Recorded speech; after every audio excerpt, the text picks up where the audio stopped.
रहता था। उस पक्षी के मल में स्वर्णकण होते थे।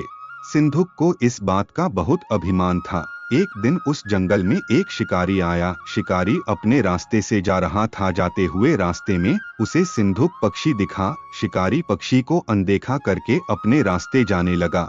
सिंधुक पक्षी को यह अच्छा नहीं लगी कि कोई उसे इस तरह नजरअंदाज कर दे। उसने शिकारी के ऊपर मल त्याग दिया। शिकारी को पक्षी के मल में स्वर्ण कण मिले।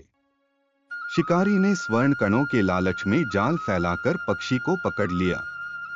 शिकारी उस पक्षी को अपने घर ले आया और उसे एक पिंजरे में बंद कर दिया। सिंधुक पक्षी जब भी मल त्यागता, शिकारी उनमें से स्वर्ण कण अलग कर लेता और उन्हें बाजार में बेच देता था। इस प्रकार उसकी दरिद्रता दूर होने लगी थी। तभी शिकारी के मन में विचार आया कि अब लोग उससे जलने लगे हैं। अगर किसी ने राजा को इस पक्षी के बारे में बतला दिया तो राजा उसे बुलवा लेगा और शायद दंडित भी करे।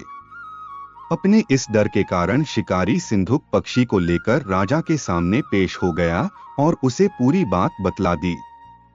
राजा ने भी अपने जीवन में इस तरह के पक्षी को पहली बार देखा था। उसने पहले तो पक्षी को सुरक्षित राजभवन में रखने का आदेश दिया, किंतु राजा के मंत्रियों ने उसे सलाह दी, महाराज, इस शिकारी की बातों में ना आइए। भला कोई पक्षी स्वर्ण कण युक्त मल त्याग कर सकता है क्या?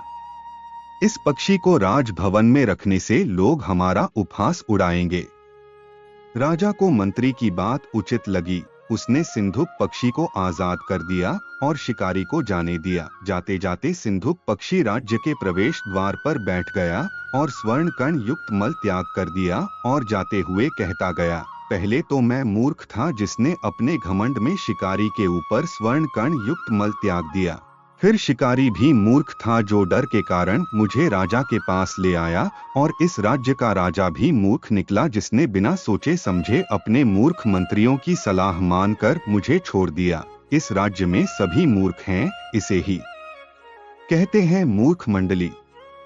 शिक्षा मूर्ख मंडली कहानी से हमें शिक्षा मिलती है कि हर कार्य सोच समझकर करना चाहिए।